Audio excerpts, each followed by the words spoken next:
안녕하세요. 내 인생의 명작 김하준입니다. 헨리 포드 명언 다시 떠올릴 수밖에 없네요. 할 수 있다고 생각하든 할 수 없다고 생각하든 당신이 옳다.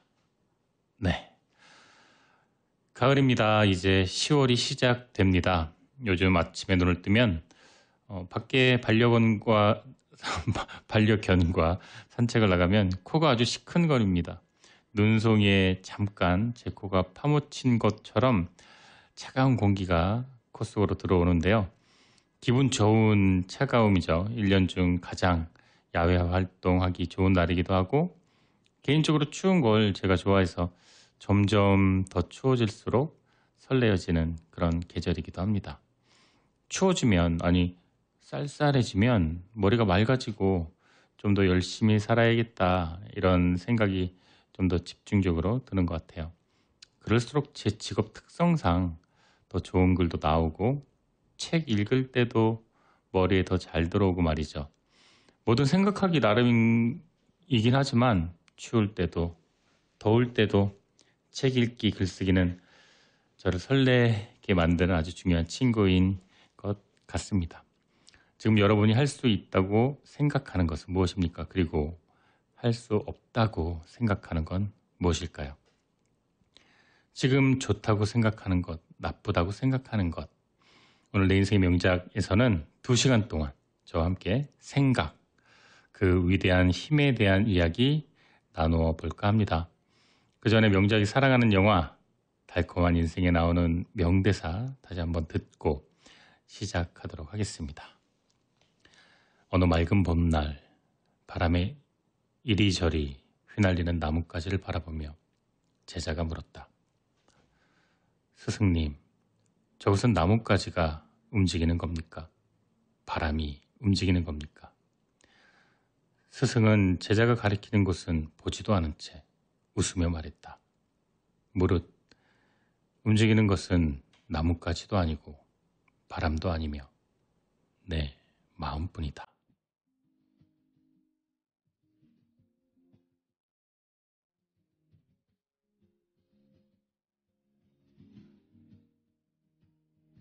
저자 오리스 마드는 가난을 딛고 일어서 자수성가한 기업가이자 또 그 자신의 스토리를 전도하게 된 그런 인물입니다.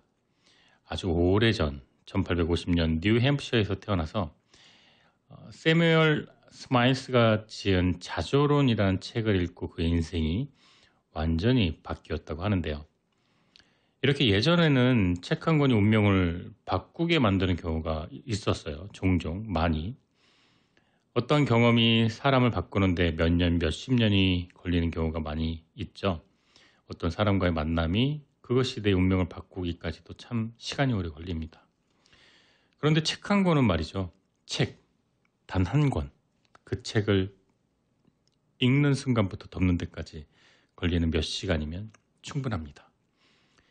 저에게도 제 운명을 바꾸어준 그런 책들이 여러 권 있었는데 어린 왕자, 노인과 바다 이런 예전에 아주 오래전 또 나의 라임 오렌지 나무 누가 내 치즈를 옮겼을까 이렇게 몇십 년에 걸쳐서 여러 번 읽었던 책들도 있지만 처음 읽고 전율처럼 그 책에 매료되었던 책도 기억이 납니다.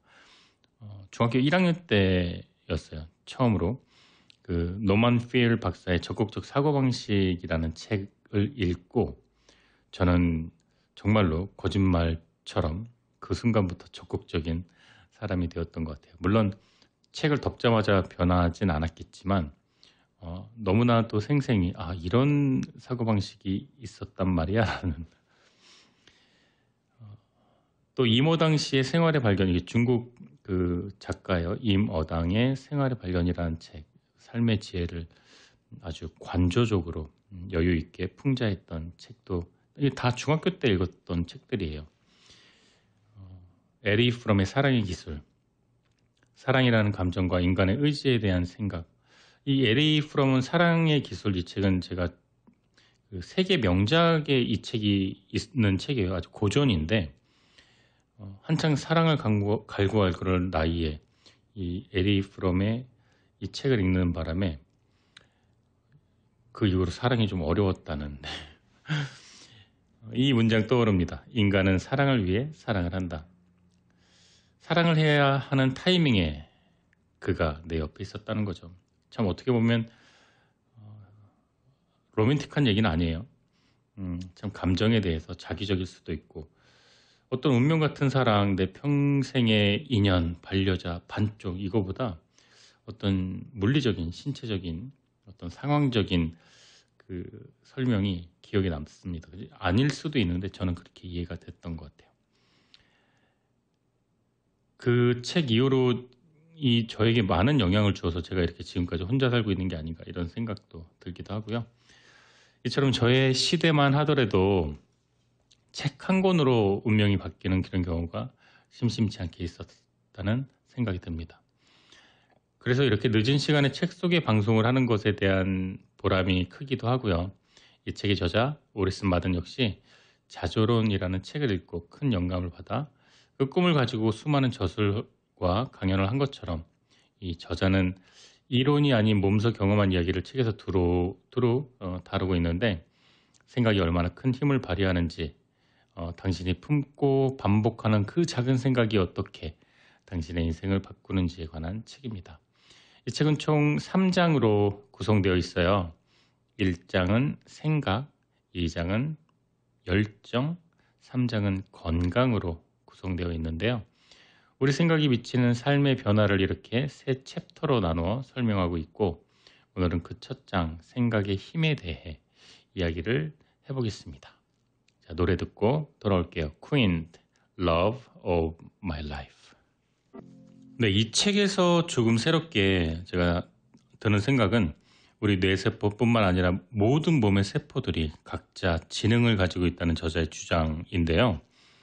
그중에 단지 뇌세포가 지능이 높을 뿐이라는 그 얘기, 그런 관점에서 보면 예전 저희 명작에서 다뤘던 생각 관련 책의 이런 부분이 기억납니다. 몇백 마일 떨어진 지역에 어미토끼와 새끼토끼를 분리한 채 새끼토끼 몸에 어떤 충격을 가했는데 어미토끼의 심박수의 파동에 변화가 일어나고 또 그 이후 실험에도 마찬가지였다고 말이죠. 참 이렇게 보면 모든 책이 다 다르고 또 모든 책들이 어느 부분에 있어서는 일정하게 또 연관이 있는 것 같다 이런 생각도 듭니다. 이 책에서 저자는 계속해서 생각과 건강의 관계에 대해 강조하고 있는데요.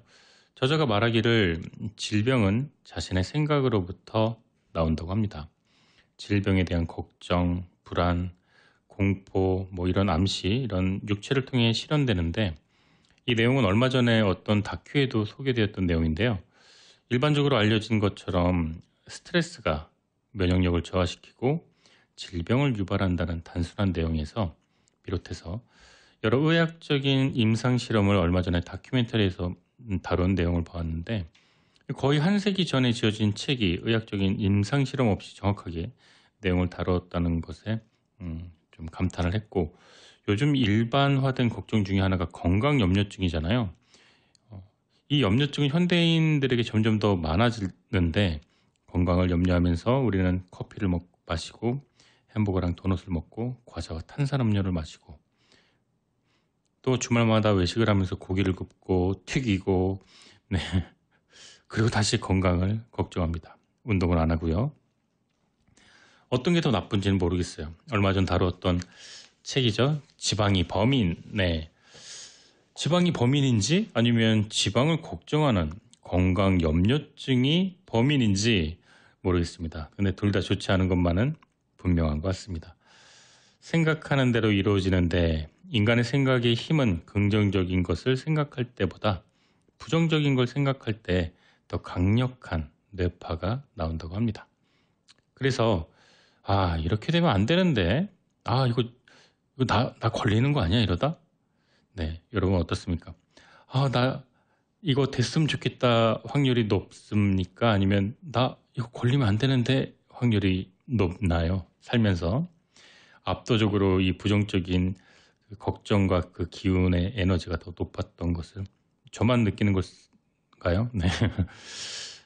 그래서 부정적인 그 힘이 더 강력하다라고 합니다. 그래서 부정적인 말과 행동과 제스처는 본인에게 굉장히 손해겠죠. 어떤 책에는 이런 말도 써 있었어요. 지금 당장 부정적인 생각을 하라. 하고 또 하라. 그렇게 몇 시간, 며칠만 해봐라.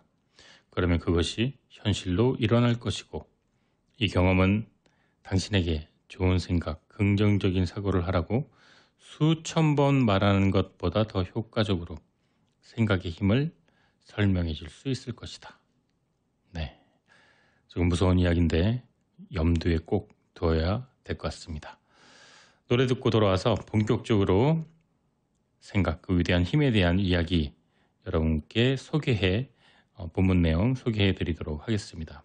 스테파니 포에츄리 I love you 3000. 네, 본문 내용 소개해 드리도록 하겠습니다. 단지 뇌세포만이 아니라 모든 세포들은 지능을 갖고 있어 사고 과정에서 부분적으로 참여한다는 사실은 이미 현대 과학에서 여러 차례 입증되었다. 몸 어느 부위든 세포를 떼어내 유해물질 가까이에 놓게 되면 세포는 어김없이 멀리 달아나려고 든다. 반대로 이로운 물질 곁에 두면 세포는 되도록 가까이 다가가 그것을 흡수하려고 애쓴다. 따라서 세포는 선택 능력과 같은 지능을 가지고 있음에 틀림없다. 에디슨은 희망, 기쁨, 슬픔, 두려움 같은 감정이나 태도가 우리의 몸과 생활에 어마어마한 영향을 미치는 이유는 바로 몸 안의 모든 세포가 사고할 수 있기 때문이라고 단언했다. 만약 이게 사실이라면 내가 어떤 생각을 하고 마음 먹느냐에 따라 신체의 모든 세포가 영향을 받는다. 이는 곧 몸 전체가 정신의 영향력 하에 놓인다는 의미다. 두뇌만이 지능을 갖고 있다는 생각이 오랫동안 뿌리 박힌 탓에 지능이 두뇌, 근육, 뼈, 조직 등 신체 전체의 세포 활동에서 비롯된 것이라는 주장은 거부감이 들었다. 하지만 우리는 온몸으로 생각한다. 정신은 우리 몸에 있는 모든 세포의 활동이 합쳐져 탄생한 결과물인 것이다. 최근 연구 결과에 따르면 눈에 보이지도 않을 만큼 작은 미세 세포가 창조력, 번식력, 재생력을 갖고 있는 것은 물론 알아서 휴식을 취하거나 신체의 미래를 결정한다고 한다. 다시 말해 세포가 스스로 계획을 세워 발전하거나 성장의 한계를 결정짓는다는 의미다. 각 세포는 지능을 가지고 있고 자기 자신을 의식하고 있다. 이렇게 서로 분리된 의식을 갖고 있으면서도 세포들은 가장 과학적이고 체계적인 방법으로 힘을 합쳐 육체를 조화롭게 이끌어 간다. 세포들이 우리 몸의 전체 기관을 만들고 수리하며 유지하는 것이다. 넬스 쾌블리 교수는 세포 지능이라는 책에서 이렇게 말했다. 세포는 의식과 지능이 있는 존재다. 모든 동식물들이 인간이 집이나 철도를 건설하는 것과 유사한 계획과 행동을 하는 것도 바로 이 때문이다. 어떤 동물이든 세포든 환경의 변화나 위험에 대처하고자 필요한 모든 신체적 변화를 이끌어내고 동시에 신체 전체와 조화를 이룬다. 그 예로 적의 눈에 띄지 않게 주변의 나무나 바위와 비슷하게 피부색을 바꾸는 동물의 보호색을 들 수 있다. 퀴블리 교수는 또 신체 어느 부위의 세포든 태초에 생명이 시작된 그 순간을 기억하고 있다고 한다. 세포 분열 시에 기억을 비롯한 모세포의 모든 특질이 두 개의 딸 세포에게 남김없이 유전된다는 것이다. 많은 사람들이 신체는 서로 독립적인 다른 기관이 합쳐진 것이라고 생각하지만 무수한 수의 세포들이 사실 하나의 세포로 모인 그런 기관이 바로 이 세포 집단과 밀접하게 관련된다. 대형 오케스트라의 단원들이 지휘자의 지휘를 일사불란하게 따르듯 세포라는 이름의 작은 자아들은 두뇌의 지시를 충실하게 수행한다. 정신이 어떤 곡을 연주하고 싶어하면 세포들은 군말 없이 그 곡을 연주한다. 세포들은 정신과 하나가 된다. 자신을 움직이게 하는 모든 동기와 모든 암시는 곧 자신의 몸에 있는 각 세포에게 속속들이 전달되어 즉시 반영된다. 신체 어느 부위에 있는 세포든 이들은 주인의 감정과 생각의 조화를 이룬다. 다시 말해 자신의 감정이나 생각에 따라 세포의 활동이 결정된다는 것이다. 자아는 성공과 실패, 자신감과 나약함, 용기와 두려움, 관대함과 이기심, 희망과 절망, 사랑과 증오, 이 모든 것들을 세포 하나하나에 전달한다. 자신의 정신이 무슨 생각을 하든 몸의 모든 세포가 이를 인식하고 따른다. 그 예로 전투에서 승리했을 때 병사들의 상처가 패배했을 때보다 훨씬 빨리 낫는다는 점을 들 수 있다. 승리로 높아진 사기가 신체의 흥분제 역할을 하는 반면 패배로 떨어진 사기는 신체의 기능을 저하시키는 진정제 역할을 하는 것이다.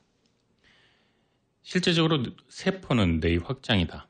뇌가 본부라면 각 세포는 본부와 긴밀하게 연결된 지부인 셈이다. 뇌에서 분노, 증오, 질투, 저주와 같은 감정이 생기면 몸 전체 세포 역시 같은 감정을 느낀다. 뇌의 문제는 곧 전체 세포의 문제가 되고 뇌의 행복은 곧 전체 세포의 행복이 된다. 마음이 희망과 낙관으로 가득 차면 신체도 희망과 낙관으로 가득 차 더 효율적이고 열정적으로 움직인다. 하지만 마음의 낙심이 그득하면 신체도 덩달아 의기소침해져서 꿈은 마비되고 몸은 뜻대로 움직이지 않는다. 걱정, 두려움, 슬픔, 우울과 같은 특정 감정이 신체적 질병을 유발한다는 사실은 이미 의사들 사이에 잘 알려져 있다. 하지만 보통 사람들은 여전히 이를 잘 모르고 있다. 용기와 희망과 자신감을 상실해 시리와 우울에 무릎 꿇어버린다면 과연 어떻게 될까? 이는 단순히 감정만의 문제가 아니다. 우리 몸 전체 세포를 공포와 혼란에 빠뜨리는 것이다. 저 구석에 박힌 작은 세포조차 마음의 우울에 휩쓸린다. 그 결과 신체 전체의 비효율과 나약함이 넘쳐나거나 최악의 경우 모든 신체 기관이 무기력해져 붕괴되고 만다. 오래전부터 의사들은 정신적인 영향으로 특정 암이 발생한다는 사실을 잘 알고 있었다. 유전적으로 암 발생률이 높거나 암이 발생할 징조를 보였던 사람뿐만 아니라 전혀 그렇지 않은 사람까지도 감정 때문에 암에 걸리는 일이 허다하다. 전쟁을 겪었던 사람들 사이에서 암이 흔히 발병한다는 점 역시 이러한 과학적 결론을 입증하고 있다. 특히 전쟁 중에 사랑하는 가족이나 친구를 잃었거나 혹은 불구가 되었다면 이런 경향은 더욱 강하게 나타난다. 전시에 겪었던 정신적 고통과 근심, 불안, 슬픔이 잠잠하던 암세포를 활성화시키고 벼랑간 암에 걸리게 만드는 것이다. 파리의 뛰어난 전문의인 테오도르 트리프러는 아무런 징조도 없다가 두 아들이 전사한 후 갑자기 암에 걸린 한 환자를 진료했다.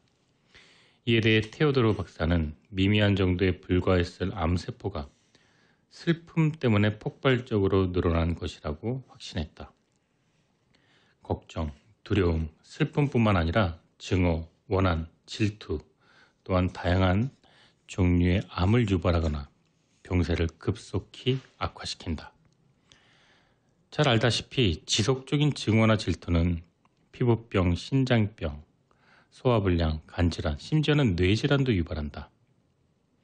이런 감정이 내뿜는 독은 혈액이나 각종 분비물을 계속 오염시켜 신체 전체의 기능을 떨어뜨리고 병균이나 질환을 활성화한다. 사랑하는 이의 갑작스런 죽음이나 끔찍한 사고와 같은 나쁜 소식을 듣는 순간 그 고통은 단순히 뇌에만 영향을 미치는 게 아니라 세포 전체에 전해진다. 모든 세포가 충격을 받아 슬픔에 잠기는 것이다. 이렇게 슬픈 소식, 우울, 두려움, 걱정, 불안, 질투는 순식간에 신체의 모든 부위로 퍼져나간다. 반면에 좋은 소식을 듣거나 희망과 자신감을 회복한다면 이것은 낙심한 사람에게 아주 좋은 보약이 된다. 감정이 몸 전체에 새로운 기운을 북돋아주기 때문이다. 생각이 두뇌의 국한된 활동이라는 믿음은 너무나 오래 뿌리 내려왔다. 사실 뇌세포와 다른 세포 간의 차이점은 일반적으로 생각하는 것만큼 크지 않다. 머리에 부상을 입어 특정 뇌조직이 손상된 사람이나 신체의 다른 부위를 다친 사람은 실제적으로 사고력에서 별 차이를 보이지 않았다. 또한 상당량의 뇌조직을 제거했는데도 그 사람의 걷기 능력에 아무런 변화가 없는 경우도 있었다. 한 과학자는 매우 흥미로운 실험을 통해 뇌세포 외에 다른 세포에게도 지능이 있다는 놀라운 증거를 찾아냈다. 이 실험은 이미 여러 차례 검증된 바 있다. 머리가 잘린 개구리의 넓적다리에 산을 한 방울 떨어뜨리면 목 없는 개구리는 산이 떨어진 다리의 발등을 이용해 산을 문질러 닦는다. 다시 그 발등을 잘라내면 개구리는 몇 차례 발등을 움직이려고 노력하다가 결국엔 다른 발로 산을 닦아낸다. 여기서 우리는 세포들의 지능이 조화롭게 연결되어 특정 목표를 이루기 위해 노력한다는 사실을 알 수 있다. 뇌가 없어도 움직일 수 있다는 명백한 증거인 셈이다. 우리 몸을 이루고 있는 수십억 개의 세포가 모두 합쳐져 우리의 지능을 이룬다는 사실은 더 이상 의심의 여지가 없다. 한 세포에 영향을 미치는 사항은 다른 모든 세포에도 영향을 미친다. 뇌세포에 전달된 정보는 신체의 다른 모든 세포에게도 전달되고 끔찍한 소식을 듣자마자 심장, 간, 신장, 허파 모두에게 일시에 충격을 받아 기절하는 경우를 여러분들은 보았는가? 뇌가 접한 정보가 얼마나 순식간에 다른 기관에도 퍼지는지 잘 알 수 있다. 모든 기관이 서로 밀접하게 연결되어 있다는 것이다. 따라서 신체 전체는 확장된 두뇌라고 봐도 지나치지 않다. 30m 길이의 목재 끝부분을 손톱으로 긁으면 맞은편 끝으로 그 소리가 전달된다. 길이가 아무리 길어도 긁는 소리가 퍼져 나오는데 아무런 지장이 없다. 마찬가지로 모든 생각, 느낌, 감정은 몸의 구석구석 퍼져나간다. 진수성찬을 앞에 두고 위액이 왕성하게 분비되어 식욕이 막 솟아오를 때 전화기가 울려 사랑하는 사람이 죽었다는 소식을 전한다면 위는 어떤 반응을 보일까? 위샘에서는 즉시 위액 분비를 멈추고 열이 났을 때 혀가 그러하듯 위가 바짝 마르기 시작한다. 심장과 다른 기관들도 동시에 충격을 느끼고 고통에 잠겨 활동을 멈춘다. 이렇게 모든 기관이 일시에 비극적 소식에 반응한다는 점은 두뇌에 입력된 정보가 순식간에 몸 전체의 세포로 전달된다는 증거다. 이런 점에서 세포 조직 기관의 상태는 자신의 생각에 달려있다. 내가 내 몸의 특정 부위가 튼튼하거나 허약하다고 확신하면 그러한 메시지가 해당 부위에 전달되어 그 생각이 현실로 실현된다. 다시 말해 손끝에서 발끝까지 모든 세포가 힘을 합쳐 자신의 생각을 그대로 따르는 것이다. 내가 내 몸의 세포에 대해 생각하면 세포도 자기 자신에 대해 생각한다. 세포의 운명이 자신의 손에 달린 것이다. 어떤 명령을 내리던 세포는 묵묵히 따른다. 따라서 특정 세포 집단에 대해 어떤 식으로 생각하느냐에 따라 그 기관이 제대로 기능할 수 있는지 여부가 결정된다. 이는 곧 마음가짐이 건강과 질병을 선택하고 장소와 단명을 결정한다는 의미다. 몸의 특정 부위에 생각을 집중하면 해당 기관의 혈관이 확장되어 보다 많은 피가 그곳에 보내진다. 혈액 역시 자아의 생각을 따르는 것이다. 네, 여러분은 지금 매주 토요일 저녁 10시부터 12시까지 진행되는 내 인생의 명작 1부 청취하고 계십니다. 내 인생의 명작 오늘 주제는 오리슨 마든의 생각, 그 위대한 힘이었고요. 오늘 1부는 여기서 마쳐야 될 것 같아요. 잠시 후 저는 2부로 돌아오도록 하겠습니다. 1부 끝곡은 Who Am I, Casting Crowns가 부르는 곡 듣고 저는 바로 2부로 돌아오도록 하겠습니다. 네, 매주 토요일 오후 저녁이죠. 10시부터 12시까지 2시간 동안 진행되는 내 인생의 명작 2부의 문이 활짝 열렸습니다. 사연 보내주실 분은 방송국 카톡 K라디오 뉴욕 치시거나 제 이메일 am1660h gmail입니다. 또 베이사이드 저희 본사로 손편지 보내주셔도 환영입니다. 저는 김하준이고요. 청취자 여러분들의 반가운 사연이나 신청곡은 언제든지 기다리고 있습니다. 이제 10월이 되니까 반가운 찬 바람이 코끝을 빨갛게 물들이고 있어요. 얼마나 기다렸습니까? 후덥지근한 여름에서 신선한 바람이 부는 이 가을. 이런 가을이면 생각나는 시가 있습니다. 조양미 시인의 국화차. 한 소절 소개해 드리도록 하겠습니다. 찬 가을 한자락이 여기 환한 유리잔 뜨거운 물속에서 몸을 푼다. 인적 드문 산길에 짧은 햇살 청아한 풀벌레 소리도 함께 녹아든다. 언젠가 어느 별에서 만나 정결하고 선한 영혼이 오랜 세월 제 마음을 여미어 두었다가 고족한 밤 등불 아래 은은히 내 안으로 스며든다. 참 고마운 일이다. 네, 이 조양미 시인의 국화차 이 시는 무더운 여름을 힘겹게 보낸 보상으로 언제나 신선한 바람이 부는 가을 아침에 떠오르는 시입니다. 시인은 고적한 밤 등불 아래 선한 영혼이 은은히 안으로 스며든다고 말했지만 저는 왠지 아침나절에 더 많이 생각났던 그런 시이기도 합니다. 그런데 이런 넉넉하고 편안한 저녁 시간에도 변함없이 좋은 참 이런 느낌을 주네요. 찬 가을 한자락이 뜨거운 물 속에서 몸을 푸는 것처럼 찬 가을에 읽어보는 이 시가 우리 마음을 더 따뜻하게 녹여주는 것 같습니다. 계절에 맞는 기분에 어울리는 또 장소에 적합한 이런 시 한 구절, 좋은 책, 명작의 한 문장이 우리 삶을 더 풍요롭게 만들어 주는 것 같습니다. 토요일 이 시간 누군가는 이 늦은 시간에 모임을 가질 수도 있고 누군가는 잠자리에 들 수도 있겠지만 이렇게 늦은 시간 내 인생의 명작과 함께 좋은 시, 좋은 책, 또 명작과 함께하는 여러분이 진정한 승자가 아닌가 이런 생각도 듭니다.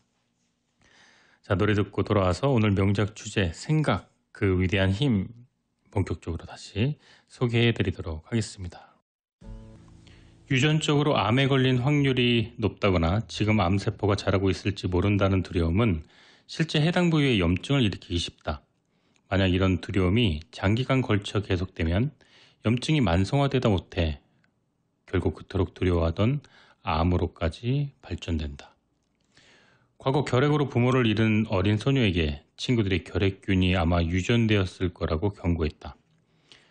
그래서 소녀는 날씨가 춥거나 발이 물에 젖거나 외풍이 심한 곳에 가면 늘 결핵에 대한 두려움으로 고민했다. 소녀의 두려움은 폐에 집중됐고 그 결과 염증과 기침이 시작되었다. 두려움은 더욱 커졌고 소녀는 입맛을 잃고 말았다. 그래서 자연히 영양분이 부족해지고 전반적으로 건강이 나빠져 체중이 급속도로 줄어들었다. 이 소녀의 두려움은 끝간데 없이 뻗어나갔다.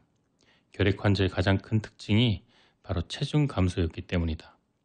이러한 지나친 두려움은 신체의 소화 및 유지 능력을 떨어뜨렸고 소녀의 안색은 나날이 창백해져 갔다. 이 역시 결핵의 무시무시한 징후였다. 소녀는 결국 자신이 결핵에 걸렸음을 확신했다. 그러자 그나마 남아있던 저항력까지 모두 잃어 정말로 결핵에 걸리게 되었다. 소녀의 두려움은 폐와 다른 기관의 세포들에게 전달되었고 그 결과 세포들은 자포자기하여 이길 수도 있었을 결핵균 앞에 무릎을 꿇고 말았다. 반면 실제 결핵균을 보유했지만 자기가 건강하다 확신한 사람은 강한 저항력이 생겨 결핵균을 모두 물리칠 수 있는 경우도 있다. 병균은 신체 조직의 파편을 먹고 산다. 병균은 건강한 조직에는 감히 손을 못 대고 두려움으로 인해 조직이 쇠약해진 저항력이 약한 세포들을 노린다. 우리를 괴롭히는 질병 중 상당 부분이 두뇌가 해당 기관의 세포들이 심어준 극심한 좌절에 기인한다. 중앙본부가 세포가 전위를 상실했기에 몸 전체 세포가 사활을 건 투쟁을 포기하고 만다. 반면 심장과 폐가 활동을 멈췄다고 해도 격려의 메시지로 세포의 잃어버린 자신감을 회복시키기만 하면 죽은 거나 다름없던 몸을 다시 살리는 경우도 있다. 몸의 모든 세포들이 승리의 확신으로 꽉 차 있을 때 생명은 결코 우리를 저버리지 않는다. 하지만 의사 혹은 환자 본인이 시한부 선고를 내렸다는 메시지를 두뇌가 다른 세포 집단에 전달한다면 이들 집단은 살아갈 의욕을 잃고 만다. 두뇌가 희망을 포기하고 몸 전체에 절망의 메시지를 전했다고 해서 병든 기관의 세포들까지 덩달아 투쟁을 멈춘다는 건 말도 안 된다고 반박할 사람도 있을 것이다. 하나 이들 세포는 이미 오래전부터 힘든 시간을 겪어왔다. 아마도 이들 사이에는 벌써부터 공포가 도사리고 있었을 것이다. 그런 와중에 총사령관이 항복을 선언했으니 부하세포 집단이 자연히 투항할 수밖에 더 있겠는가. 반면 두뇌가 세포들에게 자신감과 희망의 메시지를 보낸다면 세포 집단은 죽음의 위기를 상대적으로 쉽게 넘길 수 있다. 실제 이제 막 목숨을 거둔 신체에 다시 생명을 되돌리기에 충분한 생명력과 에너지가 남아있다. 이미 죽은 듯 보이는 세포들이 이러한 잠재된 힘을 발휘할 수 있다는 자신감만 회복한다면 다시 살아날 수도 있다. 이렇게 생각은 세포 생존에 막강한 영향력을 발휘한다. 이게 바로 우리가 적대적이고 해로운 생각과 감정을 버리고 우호적이고 유익한 생각과 사랑의 감정을 가져야 하는 이유다. 육체의 생명과 활력을 빼앗고 파괴하는 생각이 아니라 육체의 힘과 활력을 심어주는 생각을 품어야 하는 것이다. 그 비결은 다름 아닌 모든 세포들이 행복하고 조화로울 수 있도록 사랑으로 이끄는 것이다. 이에 성공한다면 나 자신이 행복하고 씩씩하고 사랑스럽고 조화로운 삶을 누릴 수 있다. 세포는 우리의 열광, 열정, 용기, 자신감만이 아니라 낙담, 실패, 두려움, 불안, 질투, 증오, 복수심까지 정확하게 느끼고 즉각적인 영향을 받는다. 내 마음가짐에 따라 전체 세포들이 기운을 얻었다, 잃었다도 하고 잠재력을 발휘했다, 낭비했다도 하는 것이다. 내가 특정 기관의 세포에 대해 해당되면 그 세포도 같은 식으로 나에게 보답된다. 예를 들어 소화기관이 끊임없이 불편하면 소화기관의 세포 집단들은 일할 의욕을 잃고 임무를 게을리한다. 이는 자녀나 직원들을 계속 트집 잡아 야단쳐봐야 그들의 의욕만 앗아갈 뿐 분노 외에는 아무런 효과도 볼 수 없는 것과 마찬가지다. 건강의 비결은 바로 내 몸이 자신의 일을 제대로 수행하리라 믿는 데 있다. 내 몸은 완벽하고 모든 세포 집단이 알아서 조화를 이루고 모든 신체 기관은 정상이라고 생각하자. 결코 내 몸의 어느 부위에도 의심의 눈초리를 보내지 말자. 세포들이 알아서 자기 할 일을 훌륭히 해내리라는 믿음을 갖자. 나의 자녀와 직원을 믿듯 나의 세포를 믿고서 친절히 대하자. 세포들을 비난하거나 혹사시키지 말고 늘 칭찬하고 격려해주자. 그 결과 세포들은 자신의 임무를 멋지게 수행함으로써 최고의 건강을 주인에게 안겨준다. 설령 일부 세포가 병들었다 해도 두뇌가 보내는 건강의 이미지와 믿음은 곧 세포를 치유케 한다. 다시 말해 생명과 건강의 메시지는 병균을 파괴하고 세포에 잠재된 생명력을 최대한으로 끌어내므로써 몸을 다시 정상으로 돌려놓는 역할을 한다. 자신이 생각한 대로 신체의 모든 기관이 움직이는 것이다. 이는 두뇌도 예외가 아니다. 아무것도 기대하지 않으면 아무것도 얻을 수 없다. 만약 내가 내 두뇌를 믿지 않는다면 두뇌는 멍청함으로 답할 것이다. 반면에 두뇌에 강한 믿음을 보인다면 두뇌 세포 집단은 이에 상응하는 명석함을 제공하고자 애쓴다. 자, 이제 자신의 근육을 믿고 신뢰하자. 근육은 강하고 튼튼하다. 나의 근육 역시 여느 운동선수 못지않게 멋진 기량을 선보이고 엄청난 무게를 들어올릴 수 있다. 그 결과 500개의 근육이 위기에 처한 나를 구하고 내 믿음에 갚할 것이다. 사실 이는 사람만이 아니라 동물도 마찬가지다. 한번 자신감을 잃은 경주마는 다시 자신감을 회복하기가 쉽지 않다. 자신이 다른 말들을 앞질 수 있다고 믿지 않고서는 경주에서 이기기란 불가능하다. 몇 번 패배를 맛보고서 자신감을 완전히 상실한다면 다시는 승리할 수 없게 되고 따라서 자신감을 회복할 길도 사라진다. 질 것이라 생각하고 달린다면 역시 질 수밖에 없다. 모든 세포와 신경섬유가 강력한 전율을 느낄 수 있게끔 건강하다는 믿음을 몸 전체로 퍼뜨리는 능력은 능력 중에 최고다. 이 능력은 완벽한 건강, 완벽한 행복을 가져오는 것이니 세상에 이 많은 능력이 또 어디 있겠는가? 이렇게 건강을 확신하고 세포의 질병을 치유하듯이 번영과 성공을 자신함으로써 가난이라는 질병을 물리칠 수 있다. 모든 한계를 이겨내기 위해 승리의 확신을 세포 하나하나에 퍼뜨려야 한다. 건강과 힘만이 아니라 용기와 희망의 생각을 몸 구석구석에 전달하는 것이다. 인간은 사회와 경제체제의 힘없는 노예에 불과하다고 확신하고 가난과 결핍만을 생각하는 이들이 많다.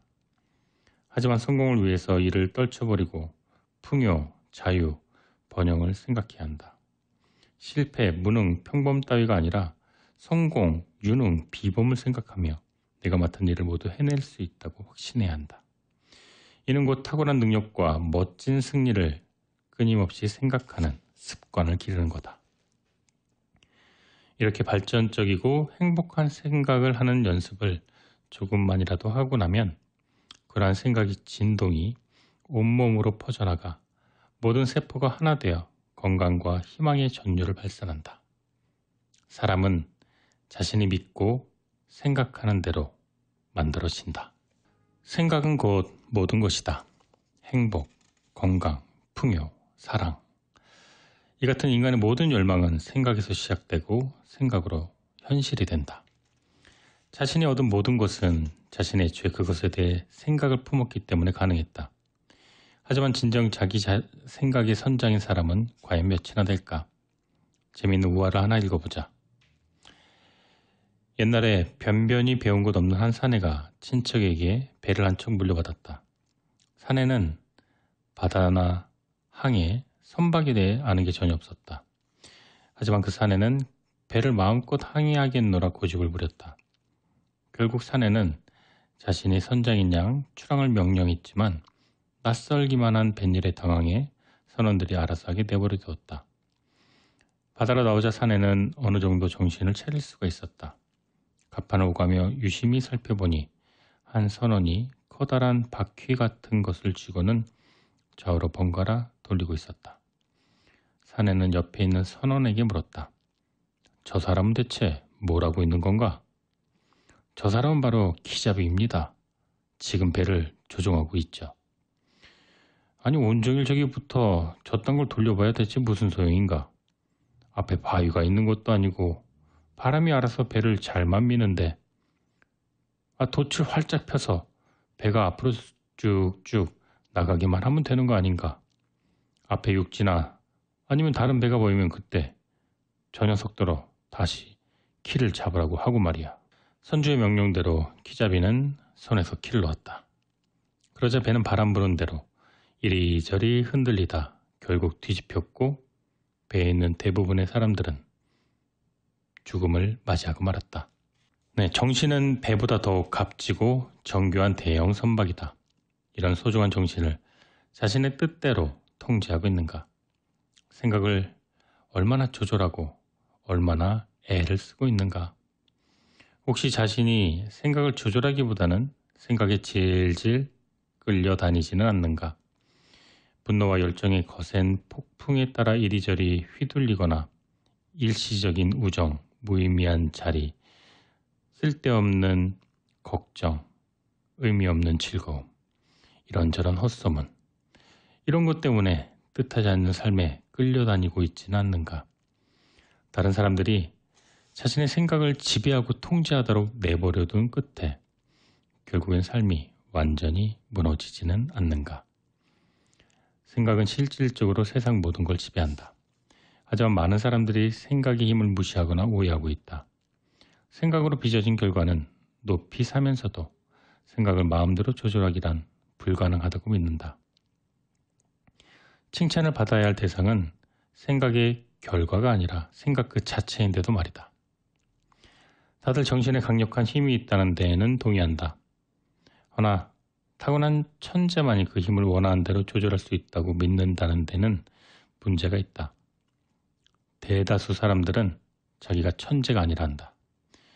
지금 사람들은 평화, 행복, 성공의 항구를 향해 정신의 배를 몰고 있는가?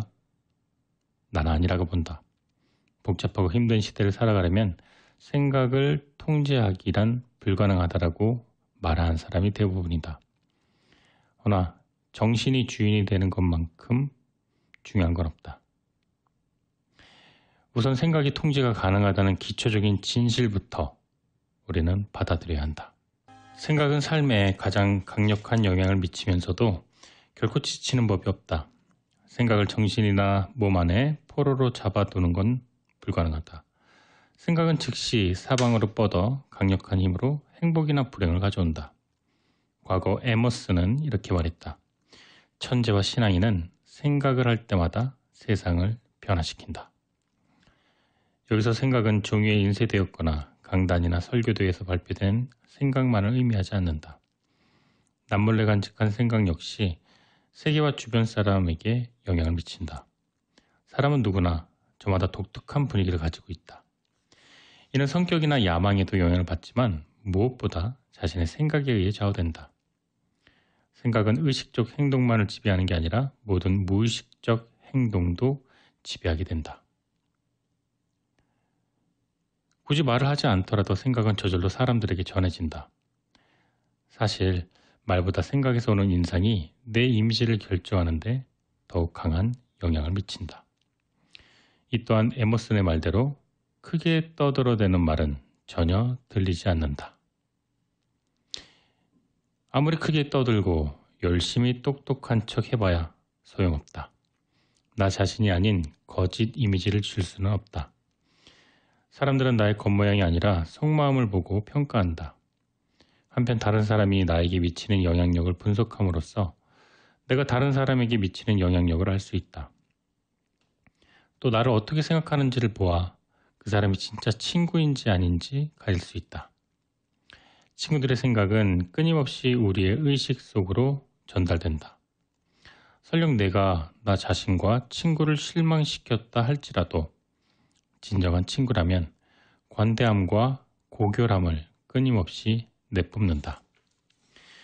얼마나 유쾌하고 상냥한지는 그다지 중요하지 않다. 상대방이 적대적이고 비열한 악의를 품고 있다면 우리는 본능적으로 거짓 뒤의 미소에 숨겨진 사악함을 느낄 수 있다. 그것도 모르고 상대방은 우리가 멋지게 속아 넘어갔다며 안심할 것이다. 생각이 이처럼 중요한 역할을 하는 만큼 긍정적이고 건설적인 생각을 하기 위해 아무리 노력을 기울여도 아깝지 않다. 세상에 주변 사람들에게 활력과 희망을 선사하는 사람이 있다. 그런 사람과 함께 있으면 내가 마치 새로운 사람이 된 것 같다. 그저 곁에 있다는 이유만으로 아이디어가 솟고 능력이 발휘되고 기쁨과 희망이 생긴다.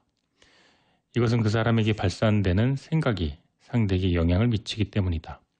우리도 마찬가지다. 누구나 자신이 느끼고 생각하는 바를 다른 사람에게 발산한다. 내가 무언가 간절히 되고 싶다면 그러한 바람은 나의 모든 글, 대화, 태도, 생활에서 완전히 전해진다. 생각은 전염성이 매우 강하기 때문에 나를 접하는 모든 사람이 순식간에 이를 인식하고 심지어 동화되기까지 한다. 자신의 생각이 평화롭고 건강하다면 어디에 가든 평화와 건강이 주변을 맴돈다. 이처럼 원치 않아도 생각을 서로 주고받을 수밖에 없기에 우리는 언제나 맑고 깨끗한 생각만을 품어야 한다. 확실한 증거도 없이 다른 이의 생각을 의심한다면 이것은 매우 잔인한 처사다. 내 생각이 그러하듯 다른 이의 생각도 신성한 법이다. 괜한 의심으로 타인의 생각에 파문을 일으킬 권리는 그 누구에게도 없다. 사악한 생각을 외부에 퍼뜨려서는 결코 안 된다. 하지만 실제 생각의 발산을 막는 건 불가능하다. 따라서 애초에 그런 생각을 품지 말아야 한다. 이는 범죄를 모의해서는 안 되는 것과 마찬가지다. 문득 불건전하고 사악한 생각을 내뿜고 있는 나 자신이 느껴지면 즉각 소리치자. 제자리에 서! 뒤로 돌아! 그리고 찬란한 햇살을 바라보자. 세상에 도움은 못 줄지언정 적어도 원한과 증오의 독씨앗을 뿌리지 말자고 굳게 결심하자. 어딜 가든 성공, 기쁨, 건강, 활력, 희망, 사랑의 생각을 뿌리는 사람이 되자. 수면 중에 단지 육체만 성장하는 건 아니다. 정신적인 면에도 잠은 성장을 위한 경이로운 시간이다. 잠은 희망을 끌어내고 꿈을 길어낸다. 이렇게 몸 못지않게 정신 역시 잠들 준비가 필요한데도 이를 알고 있는 사람은 많이 없다. 정신이 잠잘 준비를 하는데 커다란 어려움을 겪는 이가 많다. 흔히 불면증이다. 사람들은 잠잘 준비를 한다며 옷을 벗고 목욕을 하고 오일 마사지를 하거나 침실 환기가 잘 되었는지 침대는 편안한지 온갖 수선을 피운다.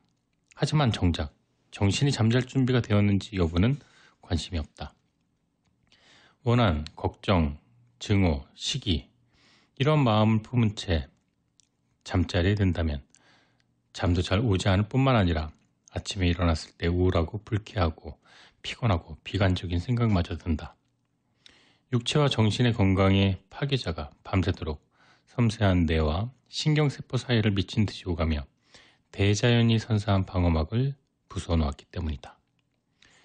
이는 잠을 자는 동안 잠재의식이 우리의 건강을 증진시키는 대신 오히려 허물어뜨렸음을 의미한다.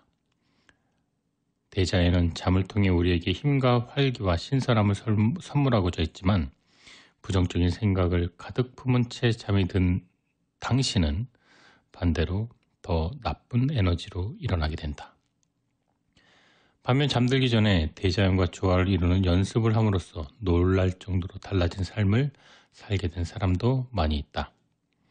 예전에 사람들은 불행과 실수를 걱정했지만 그 걱정과 두려움을 치우고 편안한 상태로 잠에 들자 아침에 엄청난 활력을 얻게 된 것이다.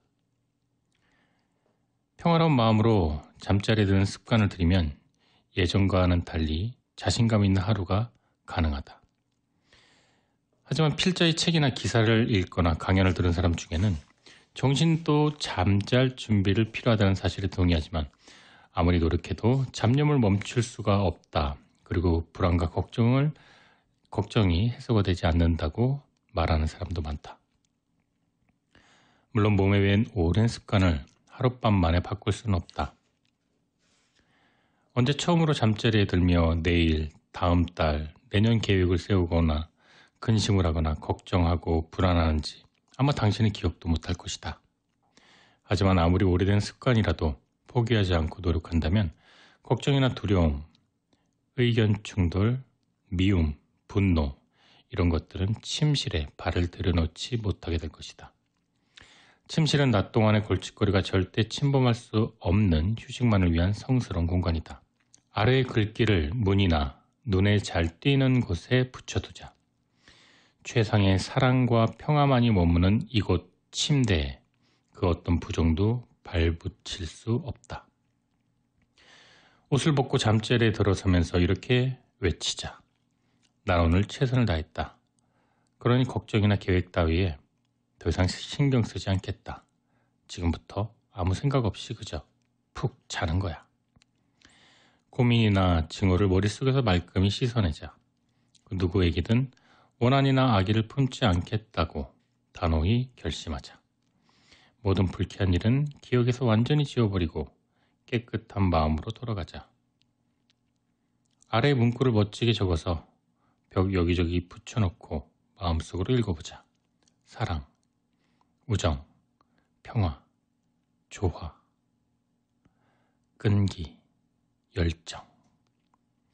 계속해서 되뇌이다 보면 어느새 무의식이 이러한 생각에 완전히 젖어들고 행복과 기쁨과 창의력과 사랑과 용서와 희망으로 가득 찬 평안한 마음이 반드시 당신에게 스며들 것이다. 하버드 대학의 윌리엄 제임스 교수는 아무리 사소한 생각이라도 예외 없이 두뇌의 구조를 변화시켜 그 흔적을 남긴다고 말했다. 이는 곧 생각을 할 때마다 두뇌의 구조가 바뀐다는 의미다. 따라서 생각의 특성은 자신의 특성에 영향을 미칠 수밖에 없다. 특정 생각을 반복적으로 계속하여 뇌 조직에 깊이 새겨 넣으면 그 생각에 따라 성격까지도 달라진다. 생각을 바꿈으로써 완전히 새 사람이 될 수도 있다. 복수와 증오의 생각을 오랫동안 품고 있으면 아무리 상냥한 사람이라도 심술궂고 불쾌한 사람으로 변하게 된다. 단점이나 약점 때문에 고민하고 있다면 원하는 이상적인 모습을 집중적으로 생각해보자. 뇌에서 해당 부분을 담당하는 세포가 자신의 생각에 맞추어 필요한 능력을 보충할 것이다. 창의적이고 자신감 넘치는 생각이 실제 창의력과 자신감을 강화하는 반면 회의적이고 열등감 가득한 생각은 정반대의 작용을 한다. 따라서 이상적인 내 모습을 꾸준히 상상하기만 해도 약점은 크게 개선될 수 있다. 이상적인 능력과 성격을 지닌 자신을 그려볼 때마다 새로운 뇌세포가 형성되거나 약했던 세포가 강해진다. 강점을 강화함으로써 약점을 없앨 수가 있다. 발전과 개선을 향한 열망은 약점을 없애는 가장 좋은 해독제이고 치료제이다. 모든 변화는 정신을 바꾸는 데서부터 시작한다. 생각을 완전히 바꿈으로써 전혀 다른 식으로 행동하게 되고 그 결과 다른 사람이 될 수 있다. 비록 특정 자질이 자신에게 없어 보인다 하더라도 분명히 있음을 당당히 확인하자. 예를 들어 평소 겁이 많다면 용기는 내가 가지고 있는 천부적 권리로서 나에게도 반드시 있다라는 확고한 신념을 갖자. 그래, 나는 겁쟁이야. 그래서 이건 할 수 없어. 절대 이런 생각은 금물이다. 사람은 자신이 생각한 대로 변화한다. 항상 뛰어나고 당당한 나를 생각한다면 그러한 모습으로 바뀐다. 마음속 깊이 품은 원대한 포부는 그 실현할 길을 반드시 찾아낸다. 하지만 그 포부가 저급한 것이라면 우리 삶도 저절로 저급해진다. 부모나 교사가 아이의 특정 능력만을 인식한다면 아이는 오직 그 능력만을 키우게 된다. 주변의 암시가 아이의 능력 개발에 영향을 미치기 때문이다. 아이들은 어른들의 생각을 느낄 수 있다. 어른이 아이에게 긍정적이고 낙관적인 생각을 갖고 있다면 아이는 이로 인해 보다 더 발전할 수 있다. 반면 어른이 아이의 결점에 집중하면 그 결점은 돌이킬 수 없을 정도로 심해지거나 확대되거나 삐뚤어진다. 이러한 이치는 아이뿐만 아니라 어른들도 마찬가지다. 자신의 문제점을 비난하고 자학한다면 상황이 개선되기는커녕 오히려 더욱 심하게 악화될 뿐이다. 약점이 의식 깊숙이 박히는 바람에 영향력이 강해져 삶 자체를 좌우하게 되는 것이다. 네, 매주 토요일 저녁 6시에 시작하는 좋은 책과 좋은 음악이 있는 곳, 김어준의 내 인생의 명작입니다. 오늘 함께 나누었던 책은 오리슨 마든의 생각, 그 위대한 힘이었습니다. 이 책은 앞서 말씀드린 것과 같이 총 3장으로 3장, 챕터 1, 2, 3로 구성되어 있는데 첫 번째 장은 생각, 2장은 열정, 3장은 건강으로 구성되어 있습니다. 우리 생각이 미치는 삶의 변화를 이렇게 3가지로 분할을 한 건데요. 오늘은 그 첫 장, 생각의 힘에 대해 이야기 나누어 봤습니다. 그리고 두 번째, 열정, 챕터 3, 건강, 이건 제가 순차적으로 방송 이어나가도록 하겠습니다. 네, 벌써 자정이 다 되었는데요. 여러분 늦은 시간까지 함께 해주셔서 정말 고마웠습니다. 저는 다음 주 토요일 저녁 10시에 돌아오도록 할게요. 지금까지 내 인생의 명작, 저는 김하준이었습니다.